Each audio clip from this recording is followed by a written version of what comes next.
And I think Letter to You is one of his best albums ever. And he's very much still in his prime. He's not one of these older musicians that's just recycling old stuff and trying to recapture the past. He's still very creative and full of energy and doing great new music as well as the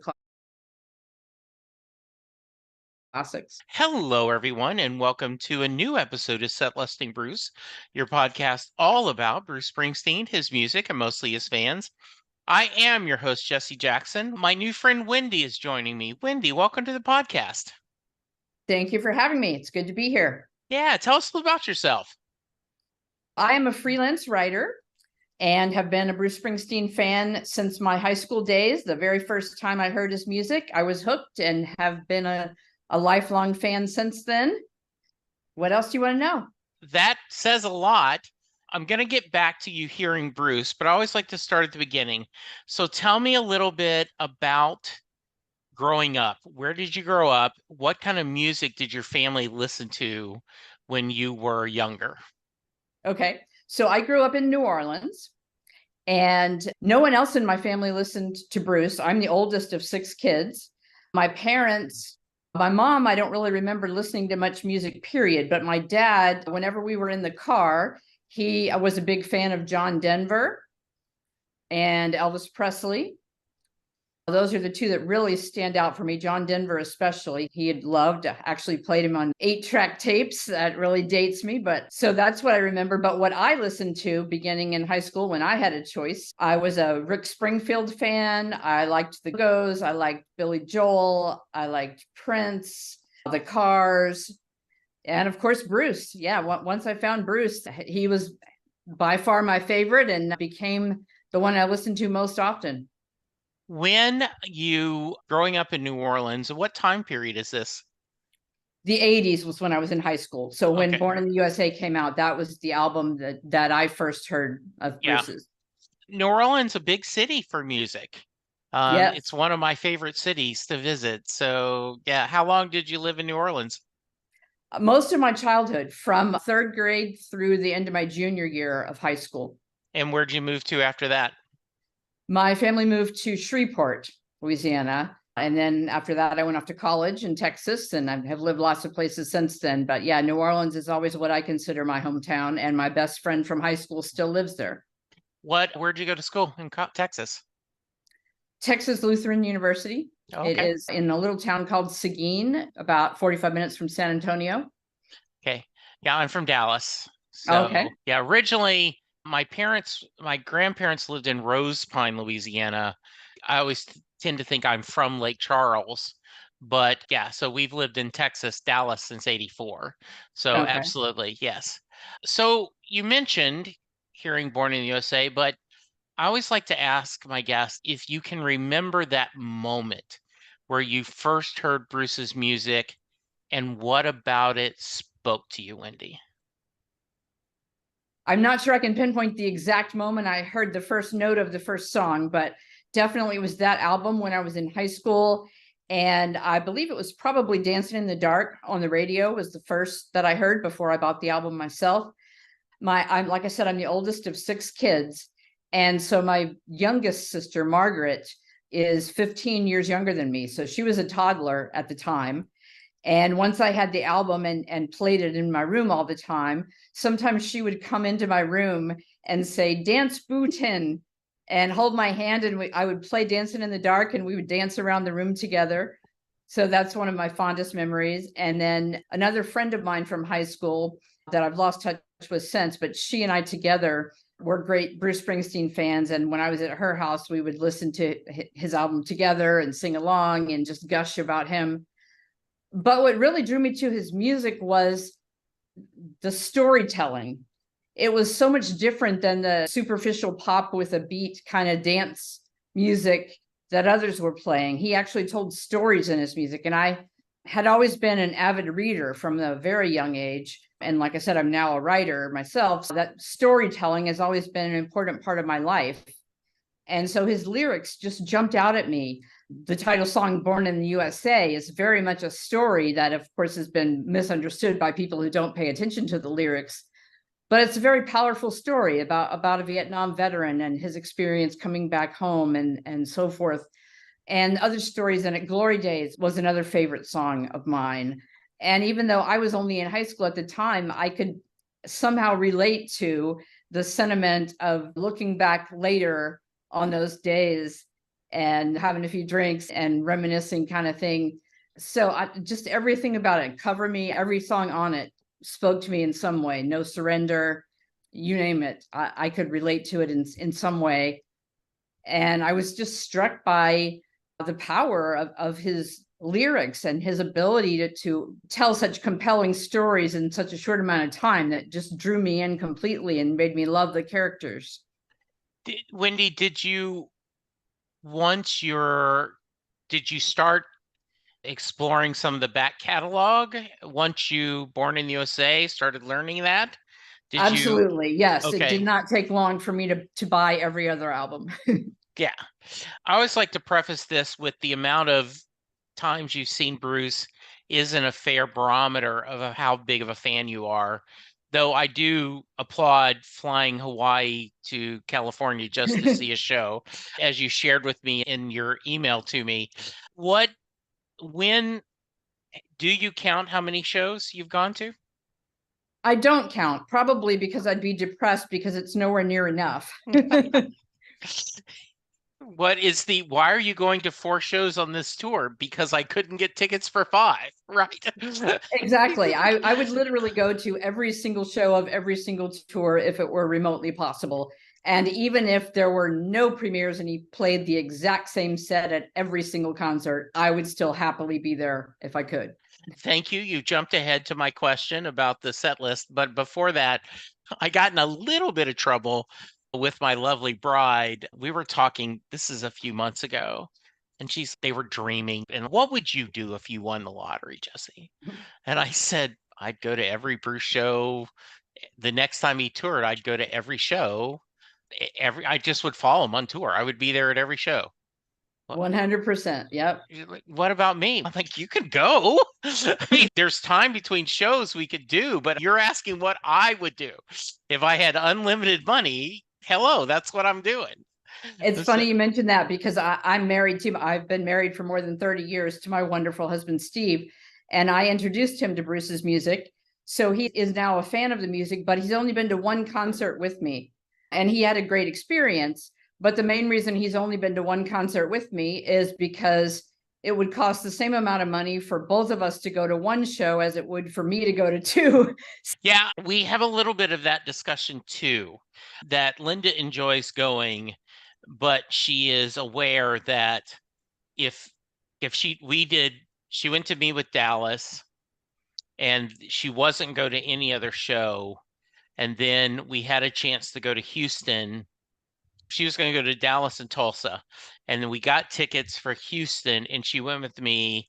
Then I went to Austin by myself. I was actually at the Austin show myself. So we were Yeah, at the same show. yeah, And I live in the Houston area. So my heartbreaking story is my husband and I were going to go together on Valentine's Day to the Houston show. sure.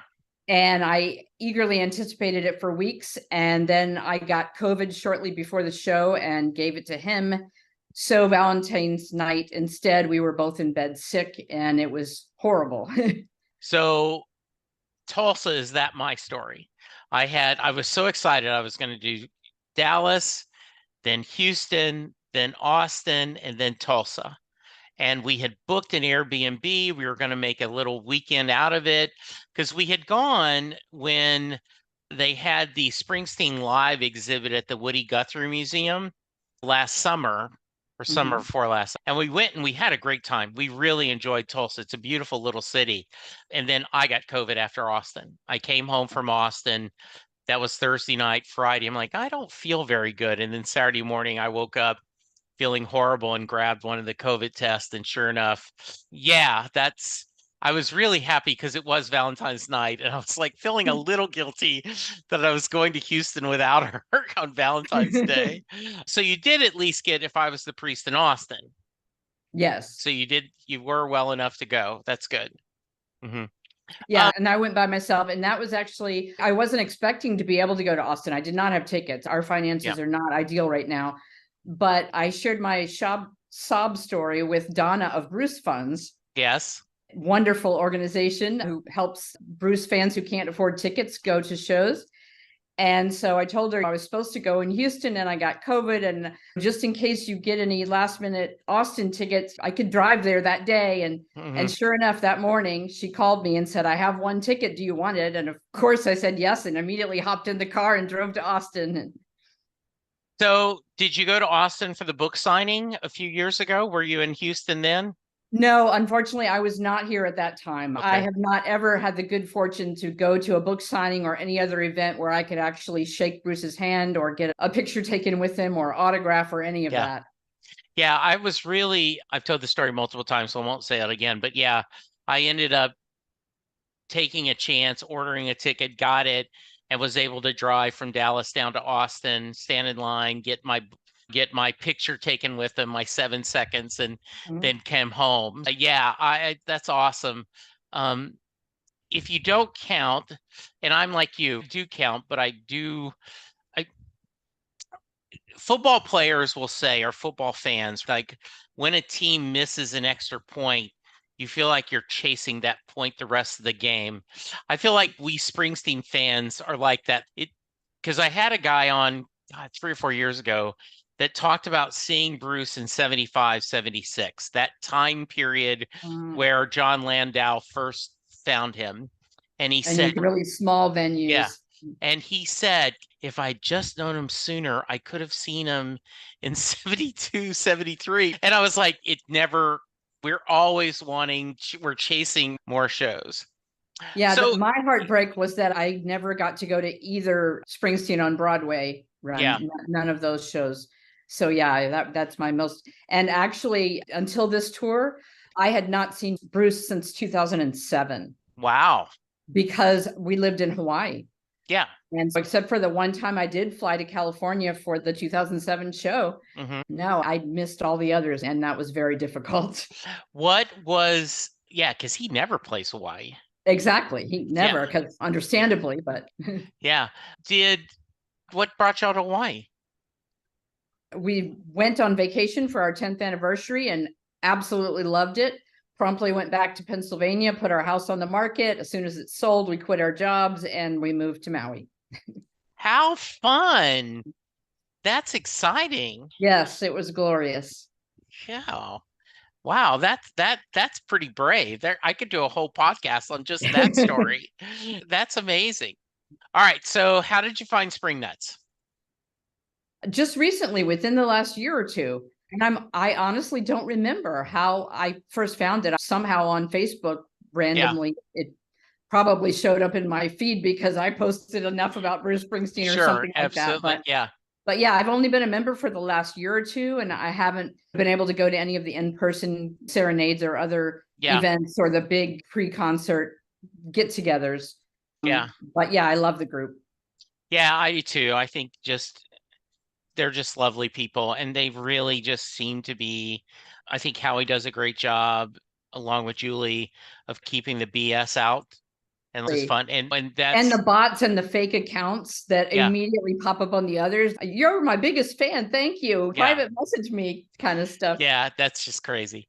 I did want to hear, there's been a little bit of angst about him not changing the set list up a lot.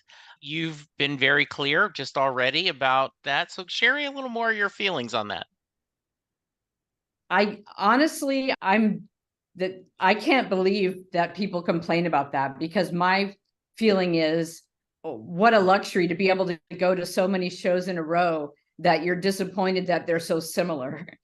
So yeah, like I said, I would be more than happy to be at every single show, even if they were exactly the same with no changes at all. Yeah, I think I'm at 18 or 19 shows, and I saw 3 on this tour and was hoping to do 2 more. I had bought tickets for Columbus because Linda had said, because I had talked about he's going to go to Europe, he's going to come back. I would love to see him one more time. And she gave me permission. Okay, you can pick what show you want and we'll find a way for you to go. And then my company has an office in Lake Havasu, Arizona, which is only 3.5 hours from Phoenix. I went to my boss and I said, hey, I have airline miles. They're going to expire anyway. If I pay for me to fly to Phoenix to visit the office, will you pick up the hotel room and the rental car? And he goes, yeah, that's a good deal for me. And then, in fact, we talked this week and I'm like, I still would like to go to the office. He goes, no, let's just save it. Maybe the next time Bruce is in Arizona, you can go. It's so So, funny you mentioned that because I also had already bought airline tickets planning to go to the Phoenix show, even though I did not have a concert ticket yeah, because my birthday is November 29th. So, what okay. better way to celebrate my birthday than in the Yes. Phoenix show the next day? Yeah. And I had reserved an Airbnb and the whole 9 yards. And yes, that was disappointing. But of course, Bruce's health is more important. And he is more important. I very much hope I get to see him in 2024. But regardless, I'm glad he's taking care of himself. Yeah, so I don't want to be too controversial, but I do feel like that some of the people, this is an overgeneralization, so I apologize, Wendy, and you can tell me I'm full of crap if you want, but it feels the people who've seen him under an X amount of time are less worried about set lists than people who've seen him greater than a certain amount, right? It just, Yes. and some of them are very, maybe I'm just spoiled. Maybe I've just seen him too many times. And I know that there have been artists. I there was an artist, and I won't name who it is, but I went to see them last summer and they were not doing well physically. And I said, I probably won't go again. I feel I almost feel bad, like I'm watching someone in this poor health Mhm. try to perform. But it wasn't because I was tired of the set list or anything. Right. I've seen Brad Paisley a couple of times, and the second time we saw Brad Paisley, my wife, that was exactly the same show we saw last year. I was like, there were a couple of songs different.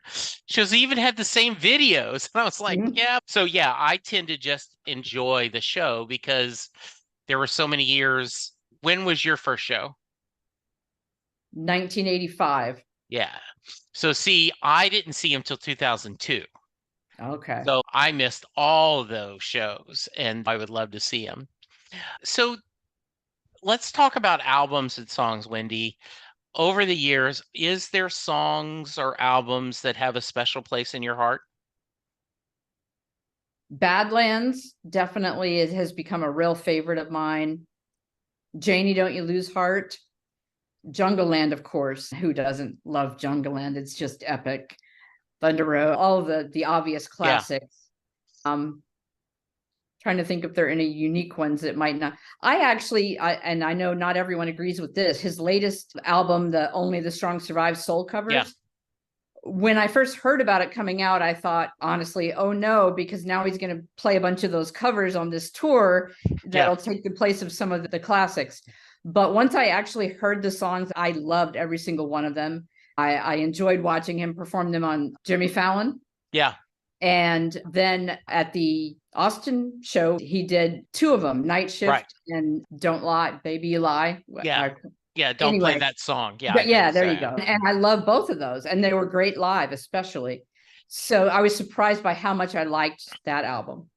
Yeah, I've had a couple people say that it was fun, but they won't hear it too often. And I went to visit my mom in Lake Charles a couple of weeks ago, and I made a point of putting in that CD and listening to the start to the finish. And I went, that was fun. That was a lot of fun. Absolutely. I probably enjoy Tunnel of Love or Western Stars or Letter to You more, but for what it was, that was a fun in the car driving down the interstate. That was a great companion to us. Yeah. And I think Letter to You is one of his best albums ever. And he's very much still in his prime. He's not one of these older musicians that's just recycling old stuff and trying to recapture the past. He's still very creative and full of energy and doing great new music as well as the classics. Yeah, I agree with you. Letter to You. And I think emotionally, because we had COVID and the administration and everything that we'd gone Yes. through to hear that, to get that album. I had joked that if we got a new Springsteen album and a new president, 2020 would not be the worst year ever. And I think I will always have special. And then we I we keep losing friends. I lost my brother in February. I had one of my best friends from high school die right afterwards. And I'll See You in My Dreams continues to be more and more, just speaks to my heart. I actually listened to it driving back from my dad's funeral in 2021. Yeah. Yeah, it is that my my brother was in hospice and he was in Houston, and it was in, I think, December. And we spent the day, that was our last time I saw him, and we spent 2 or 3 hours talking, and it was just wonderful because we just ignored the elephant in the room and just talked. And it was only at the end he said, "This may be the last time we see each other." And I'm no, he says, and we said goodbye. And I was listening to Letter to You, especially I'll See You in My Dreams, just like, God, you know. So Yep. yeah, I what you did tell a story you wrote, and how we connected is you sent me a wonderful email talking about, this was my thank you letter to Bruce, but you talked about a show. So if you don't mind sharing that story, I'd love for my audience to hear it. All right. Now, was this the Oakland show? I'm Yeah, yeah, I think guessing. Yeah. yes. Okay. So that was my one and only experience of being in the pit.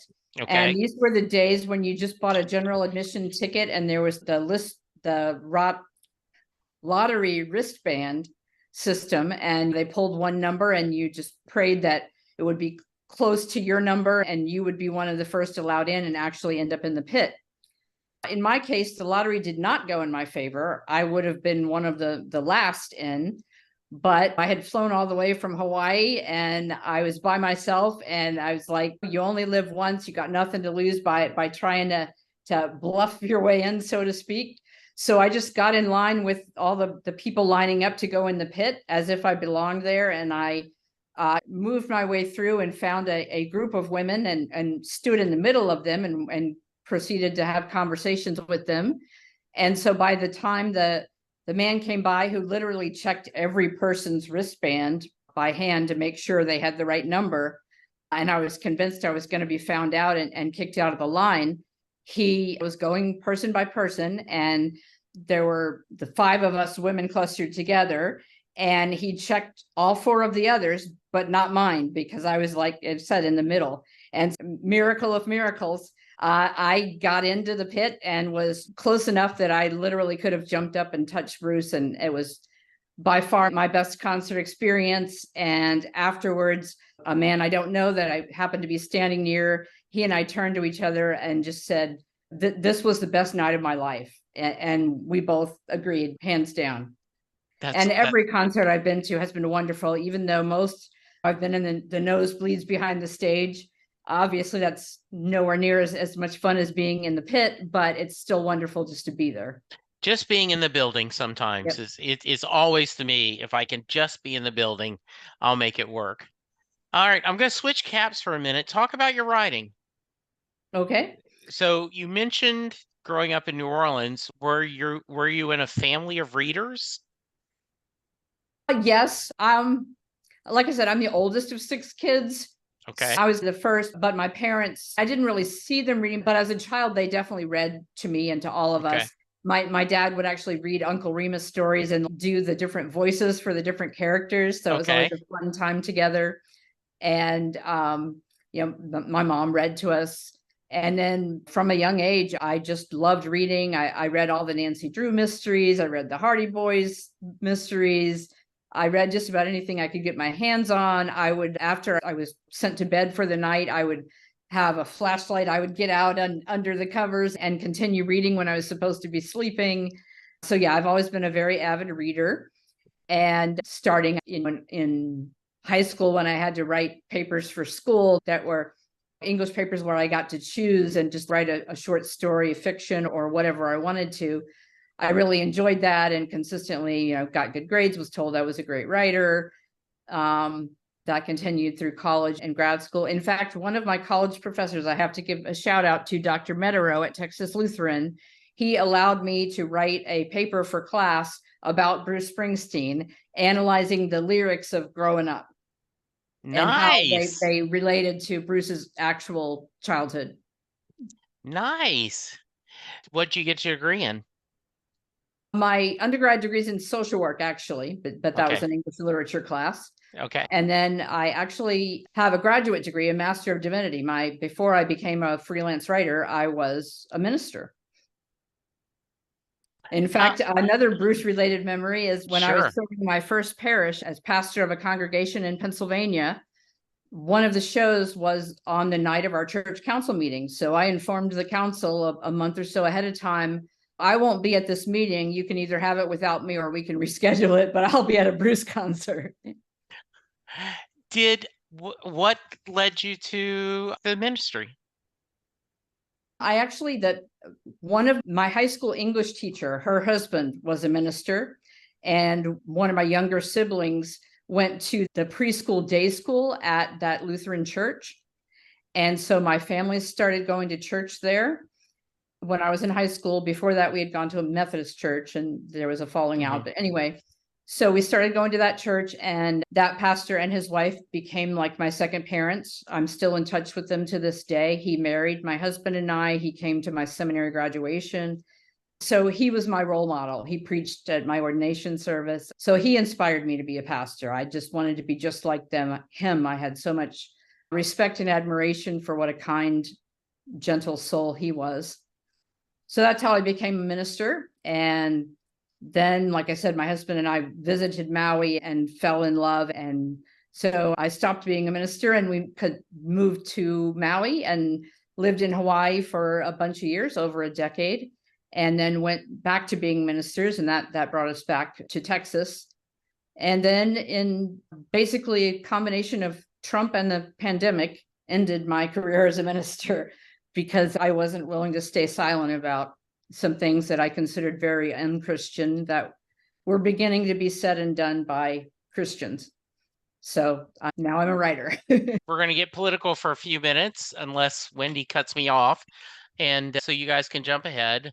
I was raised in a Southern Baptist church, converted to Catholicism when I started dating my wife, have a complicated relationship with God. But as a blueberry in a very red strawberry field in Texas, I am disappointed and amazed at the amount of hate and prejudice spouted by people who seem to proclaim that they are Christians. I was taught as a child not to judge, right? But it does not stop them from judging, does it? No. Yeah. And it And really, it's more than judging. If it was just judging, maybe it wouldn't be so bad. yeah. But it's translating that judgment into laws and hate speech and threats and violence and justifying it all, literally waving flags saying Jesus is Lord as you're shouting, hang Mike Pence, and Yeah. destroying property and injuring police officers. And yeah, that was just a bridge too far for me. I could not stay silent. And of course, speaking out offended some people in the pews who shared those views. Yeah, I saw a photo of it was a kind of cartoon where they had a very a very white looking Jesus sitting next to Trump and in the courtroom, right? This is the only way who've gotten through this. And I don't want to judge, but the actions I see, this is not what Brother Skinner, when I was growing up at the Gillis First Baptist Church, would call very Christ-like. Yeah, actually, that was my main impetus for being a writer, is that I felt like I have to speak out about this from my perspective. So one of my first articles in the Texas Observer, if you're familiar with that publication, I've had several articles in it, but one of them was why Christians must denounce Christian nationalism. And yeah, it's just so obviously the exact opposite of everything Jesus taught and modeled. And Yeah. And I absolutely agree that, and we're going to get back in music in a minute, but right, the twisting of scripture, which goes back to the 40 days in the desert where Jesus was faced these trials. And one of the things was Satan twisted the scripture to tempt him, right? And I see this all the time, people twisting scripture yet ignoring other ones. And I am also smart enough to know I don't know. But I know that people who are different than me, people who believe different than me, people who are of different, beliefs in sexual orientation and races and colors all deserve kindness. That's, Exactly. Love you your know, neighbor as yourself. You can't get more basic than that. yeah, yeah. And so thank you for bringing that out. And And that's also, another reason I admire Bruce, actually, getting back to him, was yeah, that he was willing to publicly support Obama and play for the inauguration. And some fans were really angry about that. But although I don't think he actually lost any fans, I remember being at a concert and Bruce made a comment about immigration, yeah, supporting immigrants.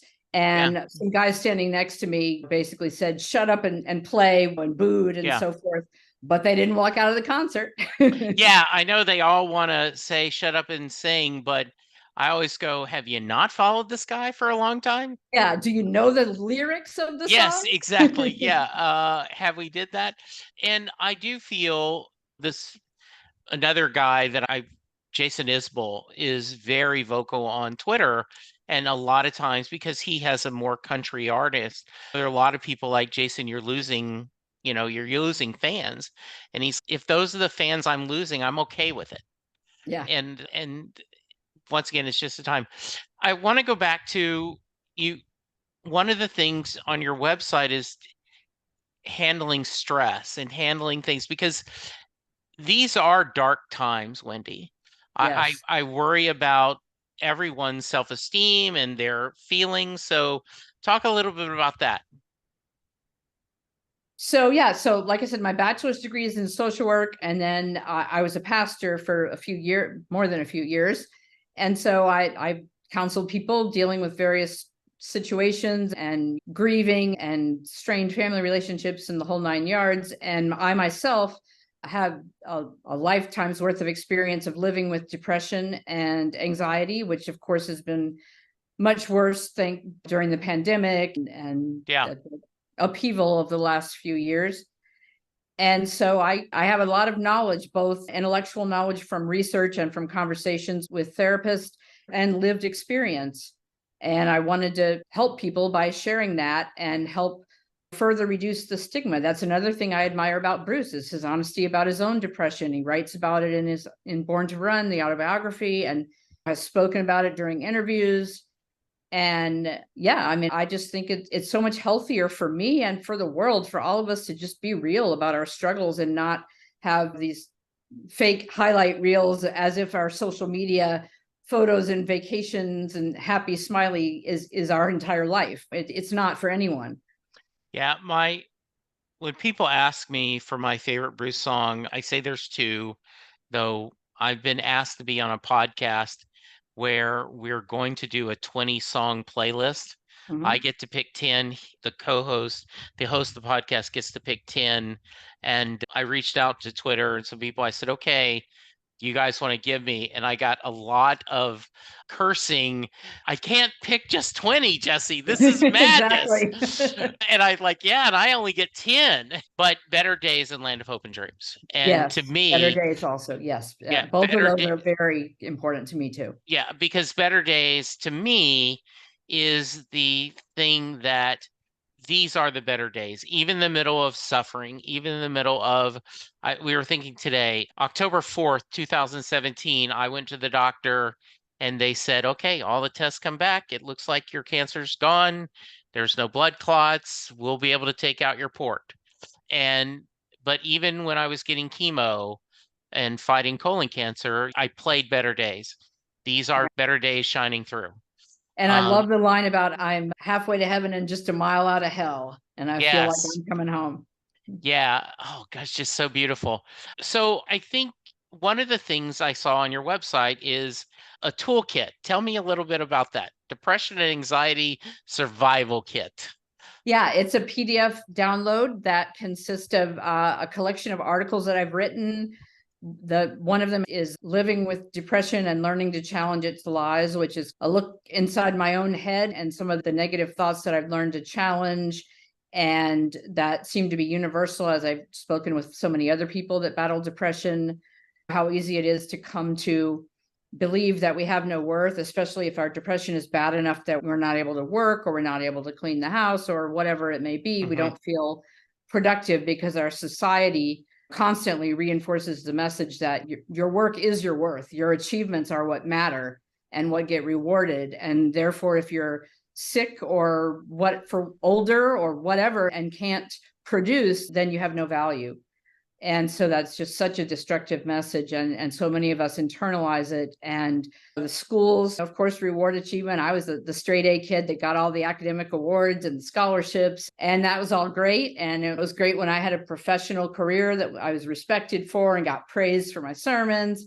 When that all falls apart, you have to look at, okay, who am I really? And what are my values? And what do I want out of life? Even though society says I'm supposed to want fame and riches and praise and approval or whatever, I want to help people. I want to just live my life and be authentic and write and tutor kids and just do things that society as a whole may not see as that valuable, but that mean the world to me and to the people that I help by sharing my story. I also have in the survival kit, there's one article about how to help someone you love who's dealing with depression, because my husband went through at least as much hell as I did. And my family, my mom and siblings, they meant well, but they said some things that actually made things worse instead of better. And so I share in there, don't say these things to someone you love is going through depression, and do this instead. And then there's also like practical how-to tips of things to do to feel better when you're depressed or anxious. Just really simple things that anyone can do, like listening to music. My husband knows when I need some cheering up, he pops a Bruce Deep concert DVD. And yeah, that helps a lot right there.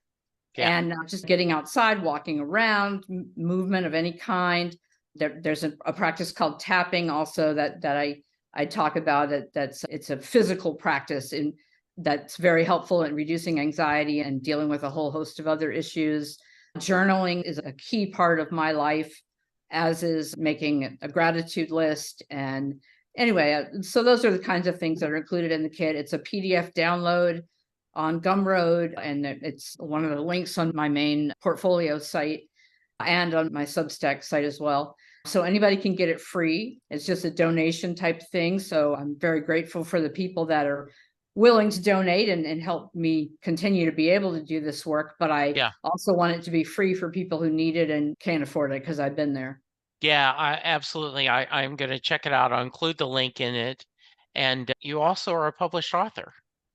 I am, yes. I wrote a book called Timeless Truths for Troubled Times. That's available on Amazon in both paperback and Kindle edition. And that one I actually wrote about a decade ago. And it was little did we know. Yes, just how troubled the times would become. Exactly. But even then, I shared in that book some of my own experience of depression and just life's challenges. At one point, my husband and I were both unemployed. At another point, our cat was dying and we had to feed her intravenously almost daily and so forth. And just things like that. Kind of everyone's life has some hardship in it to varying degrees at various points. And so it was a Christian devotional book, and yet it wasn't the usual let's quote a positive Bible verse and say a few quick things about how everything happens for a reason or whatever platitude. It was deeper than that. It was honest vignettes from my life or in my experience as a pastor, that helping other people, and then questions for people to either journal about or discuss in a book club type group. So yeah, that was the book I wrote. And then I also did a really short ebook called The Butterfly Principles, using butterfly as an acronym for steps to transform your life. Those were both, yeah, like over a decade ago. But since then, yeah, I've mostly been writing articles, both on Medium and for the Texas Observer and other media outlets. What's next for you? What do you want to do next besides get to a Bruce show? My other love is traveling.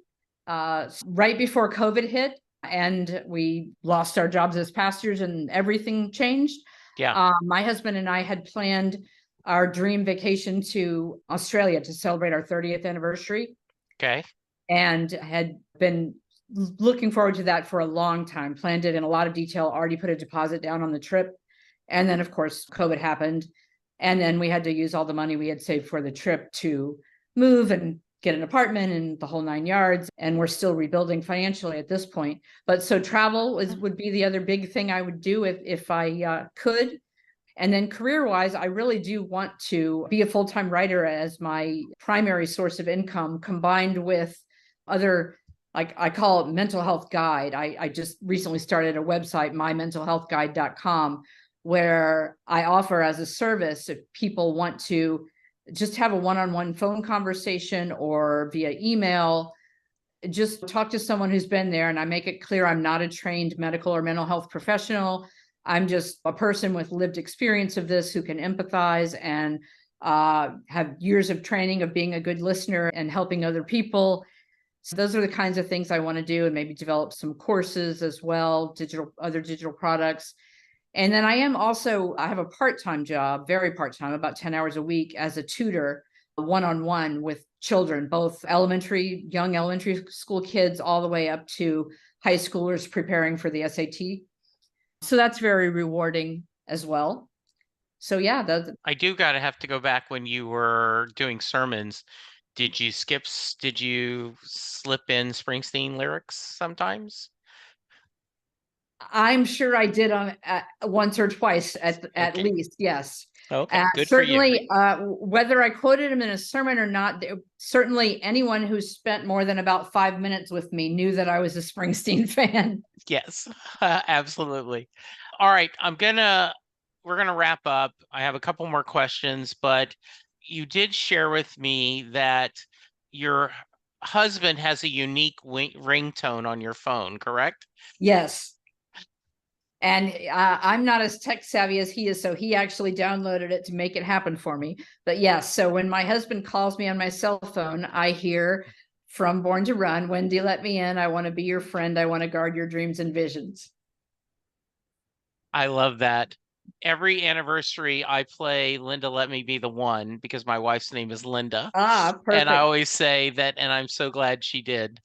All right, you have such a giving heart. I almost feel bad asking this, but are there songs you're still chasing? Are there songs when we get to see him in next year? We've established you are not picky about a set list, but if you were being selfish, Wendi, are there a few songs that you want to hear live?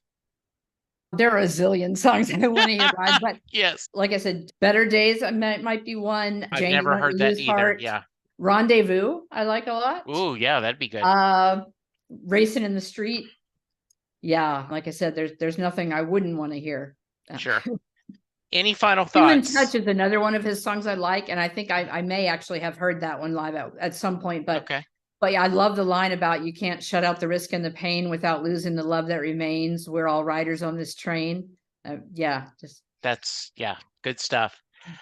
Any final thoughts before I get to the Mary question? I guess one final thought would be, as I was growing up, you asked about my first concert, and it was Born in the USA tour. It was in Dallas, and my family lived in Shreveport at the time. And my mom was kind enough to drive me 3 hours each way to Dallas. And I did not have a ticket yet when she made that trip. I asked her later, how in the world did I convince you to do this? And she said, I just felt so sorry for you because we moved right before my senior year of high school. And so I was devastated and didn't have any friends my senior year, didn't go to prom, the whole 9 yards. So that's how it came to be. But yeah, she drove me 3 hours each way to Dallas to see Bruce. So she deserves kudos for that. That is a gold star mom. That's wonderful. All right, I'm going to include the link where you can go find Wendy's stuff. But before I get you out of here, we got to ask you the Mary question. Jay Armstrong is a retired honors English teacher, but when he was teaching, he would give his class the lyrics to Thunder Road. They would read them, they would discuss them, and then he would ask the class at the end of the day, does Mary get in the car? Wendi, that is your question. Does Mary get in the car at the end of Thunder Road? I say absolutely yes. And there are a few reasons for that. The lyrics throughout the song make it clear that he has shown up on her porch before and wanted more interaction than she's been willing to have with him. And then towards the end, it ends with, it's a town full of losers. We're pulling out of here to win. And always before that, it's referred to her and him separately. They're not as a we. So I think that's one clue. But also just the fact that she said no before, and the song kind of conveys the sense of desperation and disappointment with life and things not working out. And he's giving her a chance at escape and a better life. And it says, it's a town full of losers. We're pulling out of here to win. And so I think, yeah, she decides, what the hell? I got nothing to lose. This is worth taking a chance on. I love that. I love that so much. All right, Wendi, remind us where we can find you. Biolink.com. Or actually, I take that back. Bio.link/ my name, Wendi Gordon, and I spell it with an I, WENDI GORDON. Okay. And then my Changing Lives mental health newsletter on Substack is just wendygordon.substack.com. And of course, if that fails, I'm always in Spring Nuts on Facebook. You can find me there. Okay, that sounds good. Wendi, this was such a joy. Thank you so much for spending time with me this evening. I appreciate it. Thank you for being a fellow blueberry in this very strawberry state. Yes, it's hard, but it is work. very hard. I've told this to other people. I had a couple of people that were afraid to be on the podcast with me. They're like, there's this white guy from Texas. I don't know if we need to be on the podcast with them. And I was like, no. And so, yes, I appreciate you helping to fight the good fight and to do the right things. So thank you for that. Thank you. Yeah. All right. So listeners, go check out the link. Go sign up for the website, the newsletter. Remember, if we open up our hearts, love won't forsake us. Just let the music take us and carry us home. Listeners, be safe, be kind. We'll talk to you soon. Goodbye. And we're out. Thank you, ma'am. Right. That was so much fun. It was very fun for me too. I appreciate the opportunity. Yeah, and I appreciate you letting me get deep there for a few minutes. Yep. I just feel like we need to. I just think everybody needs to. We've all held so much in for so long. And the thing is that it's like this collective trauma that's ongoing, because COVID isn't over with yet. Yeah, there's vaccines and it's nowhere near as bad as it used to be, but people are still dying or being hospitalized. And of course, the whole Trump thing, that's just it's a new drama every day that's somehow tied to him, no matter what. One of my best friends is an incredible, strong conservative, just incredible. And we are stupid. He was talking about McCartney getting this. We're insane. Mm-hmm. We don't. He says, now my only thought is the Democrats the devil versus the devil you don't, that may not work out. But he says it's just, he is a true less government but not socially, right? Like he just is, I truly am a physical, what a Republican used to be. Exactly. Right? Yeah. And he just is amazed when he sees his party. What are we doing? We're just crazy. Yeah, all the stuff that used to be the law and order party, the small government party, get government out of people's lives, less regulations, all, and it's now all the opposite. It's insane. Yeah, and like he says, government is built to be compromised, right? So you have to work with the other side, and both sides now are like, nope, we're not going to work. So anyway, it was good.